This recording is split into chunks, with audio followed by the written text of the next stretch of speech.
Kekuatan merupakan syiar Islam. Maksudnya kita menggunakan sesuatu untuk Islam, itu syiar Islam. Kita ada duit, boleh beli kereta kebal yang mahal macam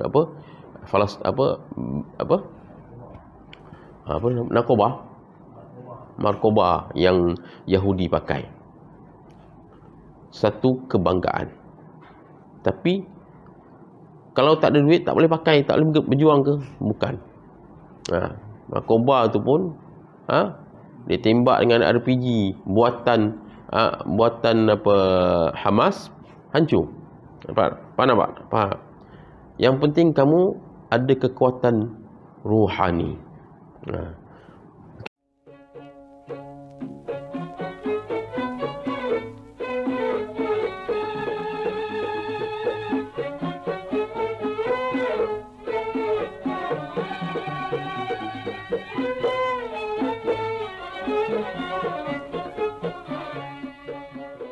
Bismillahirrahmanirrahim.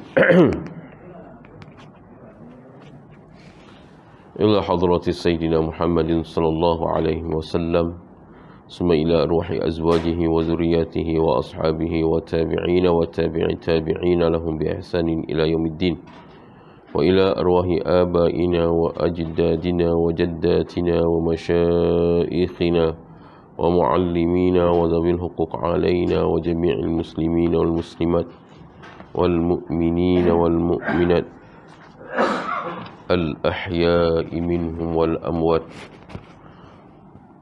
Syai'ul haq. Al-Fatihah. A'udzu billahi minasy syaithanir rajim. Bismillahirrahmanirrahim. Alhamdulillahi rabbil alamin. Ar-Rahmanir Rahim. Maliki yaumiddin. Iyyaka na'budu wa iyyaka nasta'in. Ihdinas siratal mustaqim. Siratal ladzina an'amta 'alaihim ghairil maghdubi 'alaihim waladdallin. Amin. Alhamdulillah. Nahmaduhu wa nasta'inuhu wa nastaghfiruh wa nusalli wa nusallim ala sayyidina Rasulillah wa ala alihi wa sahbihi wa man walah. Rabbi shrah li sadri wa yassir li amri wahlul 'uqdatam min lisani yafqahu qawli.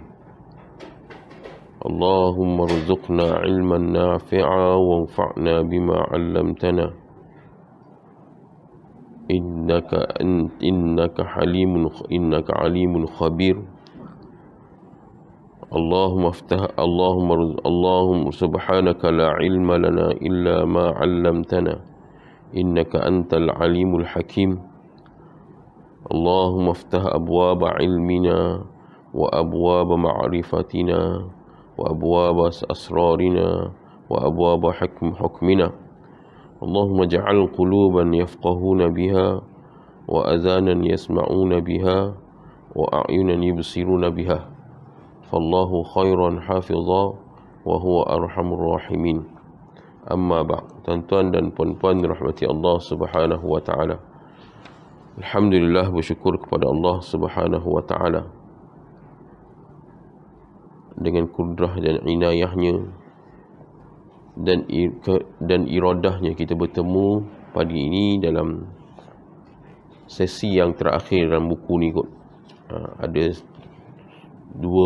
Ada dua muka surat setengah lagi. Kita dah bahas pada perjumpaan yang lepas tentang jalan yang ditempuh oleh Rasulullah sallallahu alaihi wasallam dalam menyampaikan dakwah. Dan kita dah bahas juga tentang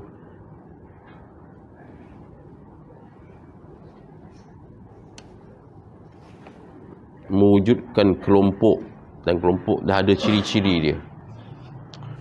Dan kita masuk pada yang terakhir perbahasan ialah kekuatan kebendaan dan strategi harakah. Kebendaan ni apa ni tuan-tuan? Kebendaan ni maddi, dalam bahasa Arab ni maddi. Maddi ni benda. iaitu kekuatan yang kita gunakan dalam menggerakkan harakah Islamiyah, kekuatan kebendaan yang digunakan dalam menggerakkan harakah Islamiyah, dan menggerakkan Islam. Di sini kita terpaksa menyatakan tentang kedudukan kekuatan kebendaan dalam strategi amal Islami supaya seseorang itu tidak menganggap kekuatan kebendaan itulah satu-satunya kekuatan yang diperlukan, untuk menganggap kekuatan kebendaan itu langsung atau menganggap kekuatan kebendaan itu langsung tidak memberi apa-apa erti. Tuan-tuan, dalam untuk menyampaikan Islam, kita tak boleh hanya berharap kepada kekuatan maddi. Maknanya kebendaan ni maddi selain pada Allah. Dan juga tidak boleh tinggal langsung kekuatan maddi ni, iaitu kekuatan kebendaan ini daripada dalam menggerakkan Islam. Tapi dia kena duduk di antaranya. Kita tidak berharap kepadanya, tetapi kita perlu menggunakannya. Misal contoh hari ini, apa yang dimaksudkan maddi, kita tinggal langsung Allah. Tinggal langsung Allah kata, oh kita nak menang atau mengangkat Islam ini mesti mempunyai kekuatan macam ni, macam ni, macam ni, macam ni, macam ni. Kalau tak ada macam ni, tak ada macam ni, tak ada macam ni, tak macam ni, tak boleh menang. Faham? Kalau kita tak ada nak lawan jihad, kalau kita ada kereta kebal, kalau kita tak ada senjata canggih nuklear, kalau kita tak ada senjata hari ini MP boleh mati, kalah kita. Kita mengatakan bahawa senjata-senjata ini adalah menyebabkan kemenangan kita. Ustaz, macam mana nak menang kalau tak ada ni?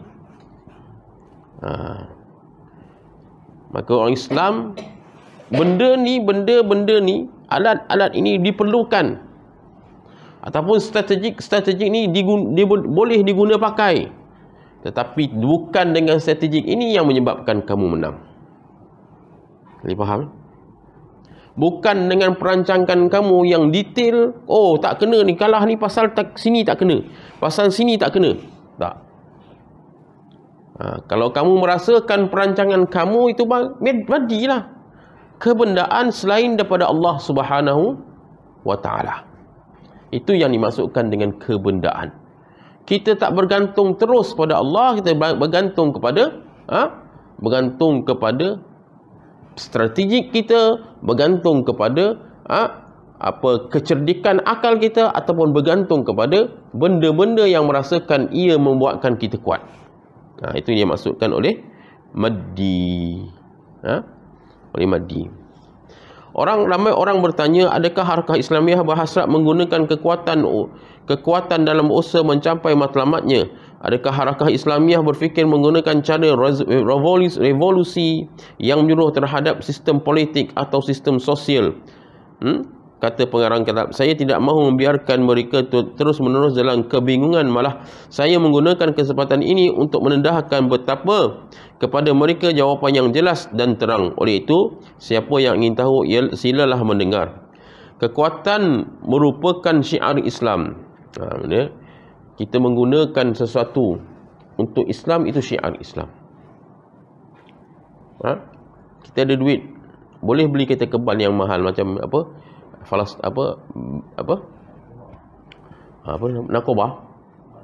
narkoba yang Yahudi pakai. Satu kebanggaan.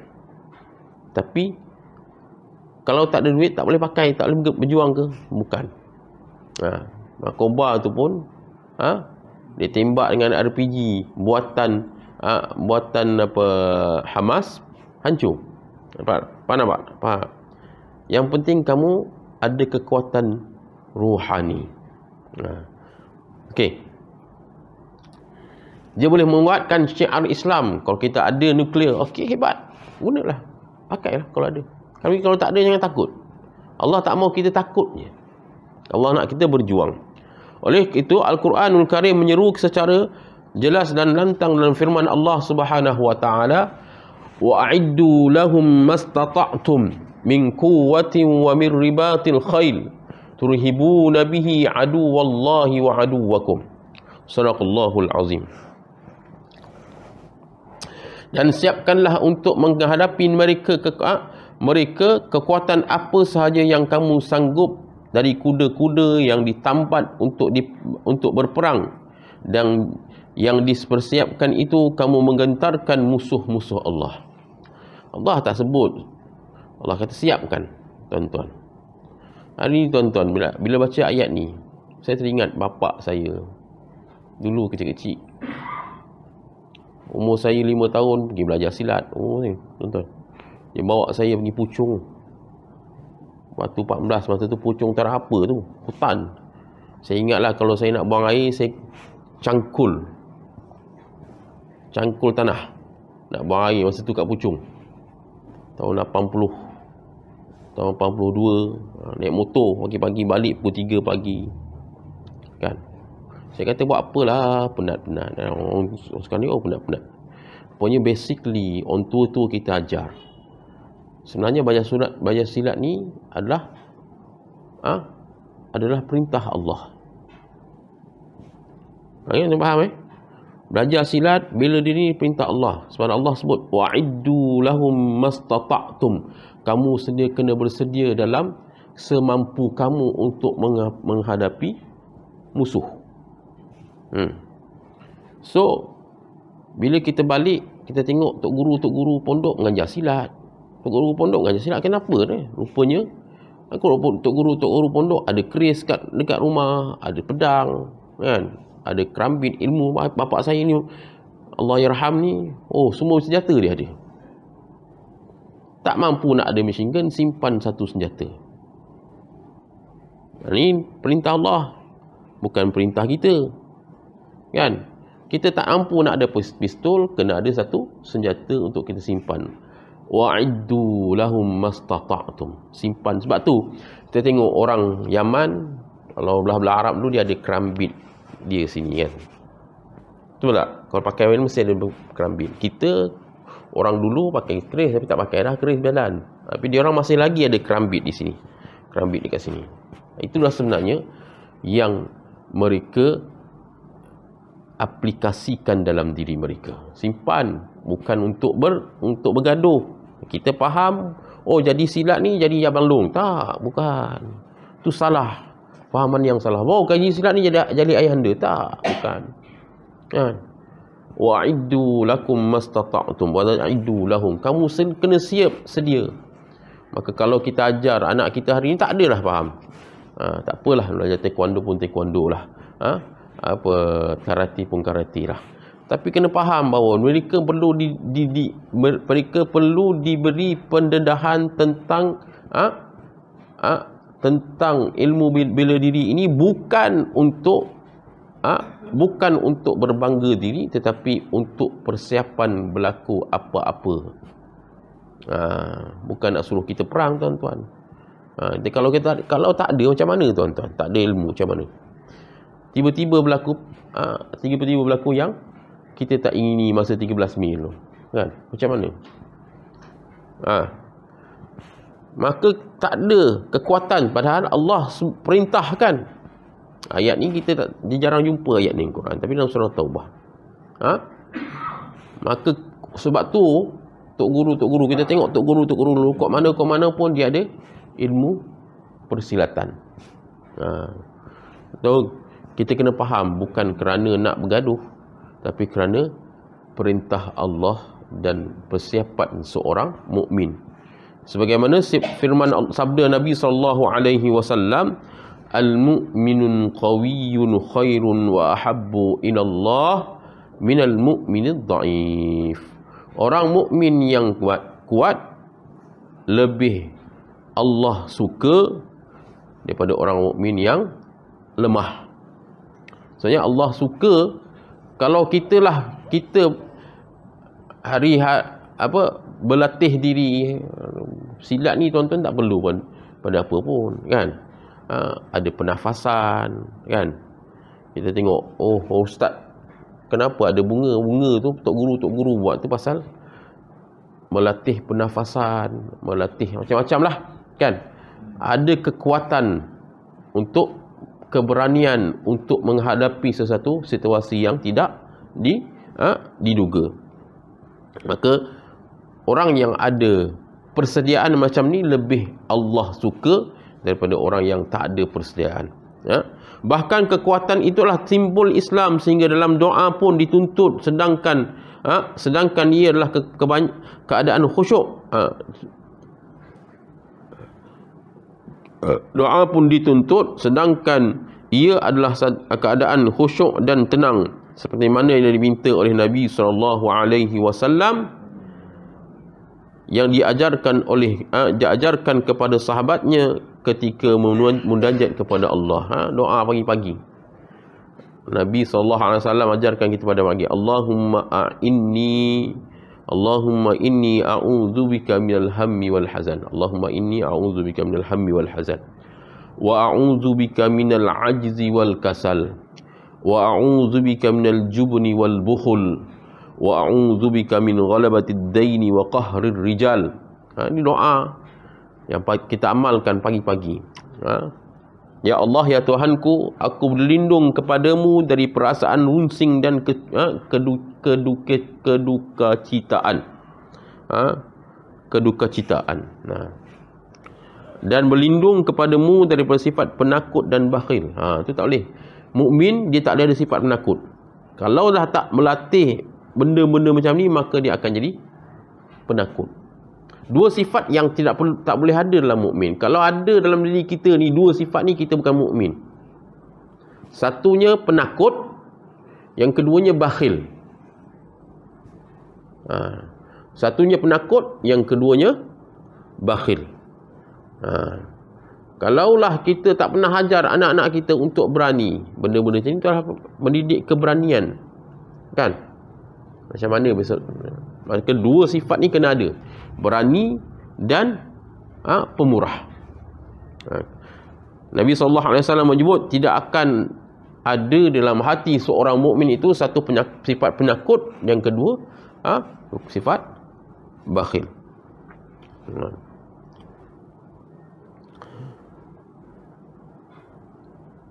Dan aku mohon berlindung denganmu dari hutang dan kekerasan orang yang berkuasa. Jadi daripada orang zalim. Tidaklah dituntut dari seorang menganut agama ini melainkan supaya menjadi seorang yang kuat dalam semua perkara, kerana simbol seorang Muslim itu kuat dalam semua perkara. Ini tuan-tuan, Yahudi takut dengan Hamas pasal apa? Ini tanya, Yahudi takut dengan Hamas ni pasal apa sangat?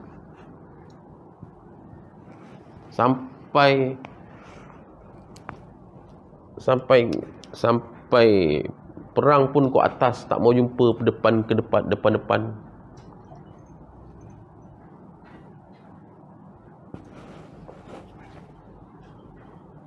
Pasal Hamas, kalau kita tengok Hamas bukan ada kereta kebal, Hamas. Dia ada RPG je. Paling pun RPG, kata perisai pun tak ada sebenarnya Hamas ni. Ada perisai perisai. Kita pernah nampak lah kereta perisai Hamas ni kan. Tak ada tuan-tuan. Apa takut? Pasal dia apply ayat ni. Aku nak engkau berani dan siap sedia dengan kemampuan engkau, bukan dengan kemampuan aku. Kemampuan engkau. Kalau engkau mampu hanya ada machine gun, RPG tu je kemampuan kau lah, pasal dia tak ada duit. Yang lain tu aku settlekan. Yang lain tu Allah yang settlekan. Kan? So sebab tu Nabi SAW menyebut akhir zaman orang kafir, apakah yang Allah akan cabut daripada orang kafir?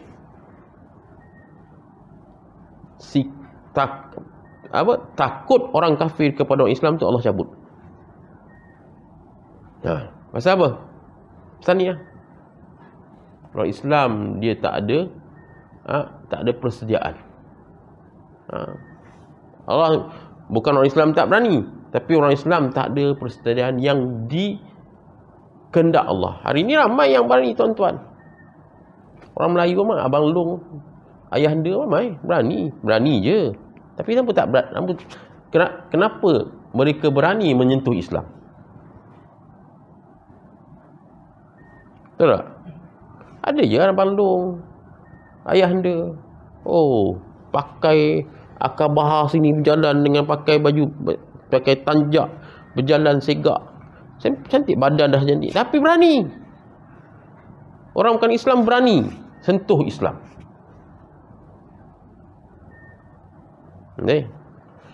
Kekuatan yang disediakan dalam diri mereka ini bukan kekuatan hakiki, kekuatan yang tidak bersandarkan kepada Allah. Kalau mereka bersandar kepada Allah, kita tengok orang Islam tu lembek je pun. Orang kafir Cina tak berani. Kalau di Kedah dulu panggil geng selendang merah. Tak tahu lah ke Johor ni geng K Saleh kan. K Saleh. Orang Cina nampak selendang merah tu angkat tangan. Tak berani nak sentuh geng selendang merah. Pasal apa? Pak lebay kalau keluar masjid dia bawa selendang merah belakang. Pak lebay tu yang piam telinga orang bukan Islam kat Kedah. Sebab tu dia orang tak berani naik kepala dulu. Sebab tu dia orang cakap Kedah. Kan orang Kelantan cakap Kelantan pasal geng selendang merah ni. Kekuatan rohani mereka menghadap. Bila sebut tentang kekuatan, kita kena faham ada dua. Satu jasmani, yang kedua rohani. Dua-dua ni kena combine. Dari segi bangun malam, dialah orang pertama bangun malam. Dari segi badan bodybuilder, dialah orang mempunyai bodybuilder ataupun kekuatan persilatan. Itu yang kena combine. Itu yang orang putih takut dengan Mak Kilau. Mak Kilau kan kuat sana pun, tapi dia ada dua kekuatan ni. So penggerak harakah Islamiah kena jalan dua-dua ni. Kalau tak jalan dua-dua ni, jalan satu. Semangat nak pertahankan Islam, tapi kau tak semayang, tak boleh. Badan kau bodybuilder, tapi kau bangun tahajud tak pernah, tak boleh. Syarat pertama adalah bangun malam. Kekuatan rohani. Syarat kedua, kekuatan jasmani. Sebab itulah Yahudi Israel takut dengan Hamas. Orang Hamas ni tentera komando dia kena siapa nak jadi ahli Hamas, apakah dia punya apa orang panggil sayap tentera Hamas, Izzuddin Qassam, syarat pertama semayang subuh tak boleh tinggal 2 bulan. Syarat pertama. Kita anak muda kita yang jadi abang long, abang ngah apa semua ni, abang cik semua ni, subuh 6 bulan sekali tak tentu, 2 bulan sekali tak tentu ada. Syarat pertama 6 bulan. 2 bulan tak ada semayang. Pak Imam kena sign, betul ke? Syarat yang kedua, hafal Quran. Kawan saya bekas pernah belajar, pernah masuk jadi tentera mujahidin. Komando dia, syarat nak jadi komando, khatam Quran 3 hari sekali. Mana satu hari masa tak ada, berlatih baca Quran. Satu hari 10 juzuk baca Quran. Berlatih baca Quran. Ni kekuatan. Sebab tu bila lawan dengan Rusia kalah, walaupun mujahidin tak ada alat kenderaan yang penuh. Rusia boleh lari macam tu je. Wajib bangun tahajud. Dia dekat camp wajib bangun tahajud. Bangun tahajud, tuan-tuan. Siapa yang tak bangun tahajud esok pagi lepas subuh, sembahyang subuh wajib lah berjemaah. Lepas subuh tengok adalah orang bawa panggil RPG, nak apa? Nak berkawat 20 km ni, 25 km. Satu hari 25 km. Kawan saya cakap 25 km di atas padang pasir berlari. Yang tak bangun tahajud, sila bawa RPG ni. Sebanyak 25 km. Atas padang pasir, berlari atas padang pasir, tak sama berlari atas star. Ini persediaan diorang dalam menghadapi musuh Allah. Inilah ni di-applykan. Benda ni di-applykan di Shishan, di Chechnya. Benda ni di-applykan di Bosnia. Sebab tu Bosnia, bila Mujahidin masuk Bosnia, Croatia lari keluar. Di-applykan di Shishan.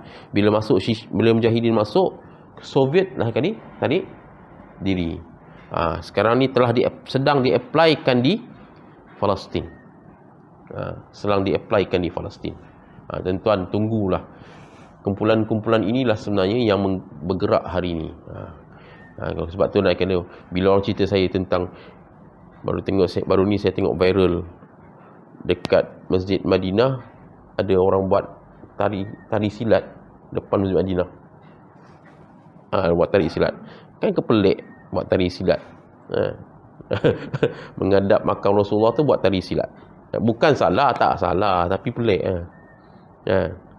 Kalau kamu tak bangun tahajud, kamu tak bangun sembahyang subuh berjemaah, maka tidak akan ada kekuatan rohani yang Allah akan bantu.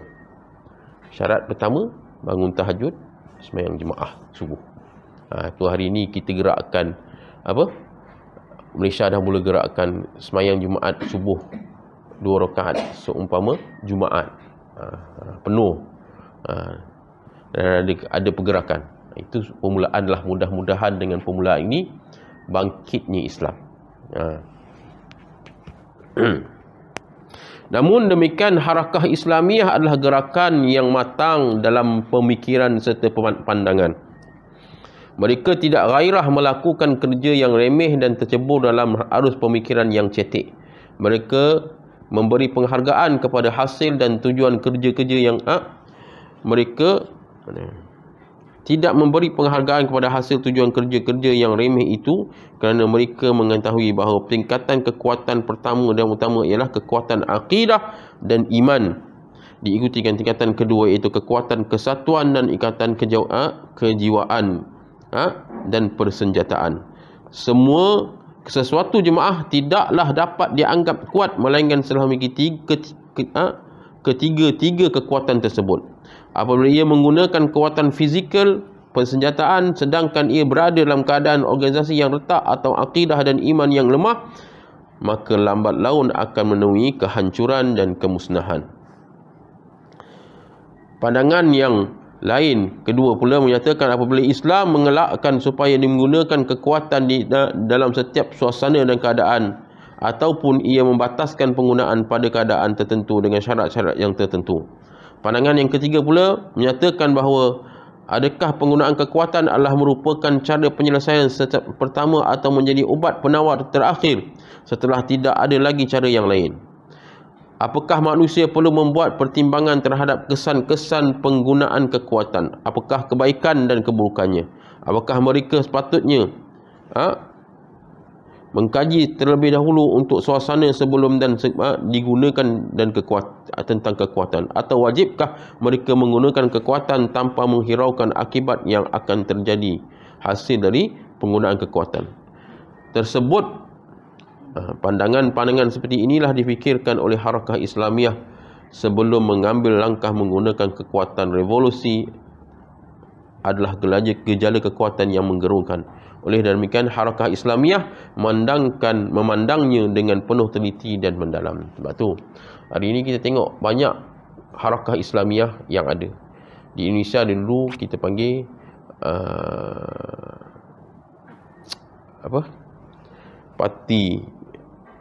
Parti Hamka tu.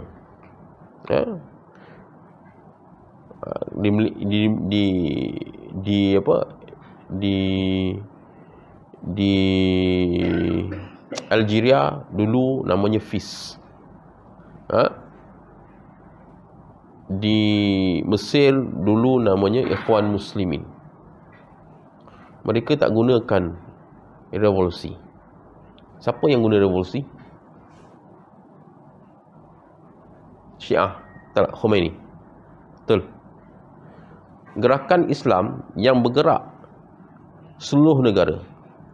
Di Pakistan, Jemaah Islam Malaysia, Jemaah Islam ni Pakistan. Semualah gerakan-gerakan Islam yang ada di dunia. Dan yang terakhir adalah kita tengok di Indonesia yang timbulnya Allah apa nama yang menang sebelum Soeharto jatuh, selepas Soeharto jatuh tu. Tidak menggunakan revolusi. Pasal apa? Kerana revolusi ini satu benda yang kata pengarang kitab. Pengarang kitab ni orang Harakah Islamiah lah. Dia tak akan tulis kitab ini kalau bukan orang Harakah Islamiah. Siapa dia? Syekh Fatih Yakan rahimahullahu ta'ala. Dia juga ahli parlimen Lubnan. Mungkin bertanding di Lubnan. Maka dia kata kalau revolusi ini satu cara untuk bangun, maka dah gunalah. Tapi ulama Islam tak guna revolusi. Pasal apa? Ada benda-benda yang dia lihat. Maka kekuatan hari inilah ulama sedang menggerakkanlah nuklear ataupun manusia menghidupkan jiwa-jiwa manusia, menghidupkan hati-hati manusia, hati-hati orang Islam supaya hidup seperti mana para sahabat hidup, dan menyebabkan ada semangat Islam, ada nur iman dalam hati, secara automatik dia akan menggerakkan Islam. Jadi maka tuan-tuan dan puan-puan, kita kena ambil tahu bahawa bila nak duduk dalam Harakah Islamiah, kita kena ada dua kombinasi. Yang pertama kekuatan rohani, yang kedua kekuatan jasmani. Saya rasa takat itu sahaja untuk pagi ini. Kita pun dah habis kitab. InsyaAllah pada perjumpaan akan datang. Wallahu a'lamu bis-shawab. Aqulu qawli hadza wa astaghfirullahal azim li wa lakum wa lisairil muslimin wal muslimat wal mu'minin wal mu'minat fastaghfiruhu fa ya fawzal mustaghfirin wa ya najatat taibin innahu wal ghafurur rahim. Tutup majlis dengan kafaratul majlis dan suratul asr. Subhanakallah wa bihamdih asyhadu an la ilaha illa anta wa astaghfiruka wa atubu ilaik. Wal asr innal insana lafi khusr illa alladhina amanu wa 'amilus solihat wa tawasaw bil haqq wa tawasaw bis sabr. Bismillahirrahmanirrahim. Alhamdulillahirabbil alamin wassalatu wassalamu ala asyrafil anbiya wal mursalin wa ala alihi wa sahbihi ajma'in. Allahumma ja'alna mimman istama'al qawla wa yattabi'una ahsanah. Allahumma arinal haqqa haqqan warzuqna ittiba'ah wa arinal batila batilan warzuqna ijtinabah. Wassallallahu ala sayyidina Muhammad wa ala alihi wasallam. Alhamdulillahirabbil alamin. Assalamualaikum warahmatullahi wabarakatuh. تُوبَنَا إِلَى اللَّهِ وَرَجَعْنَا إِلَى اللَّهِ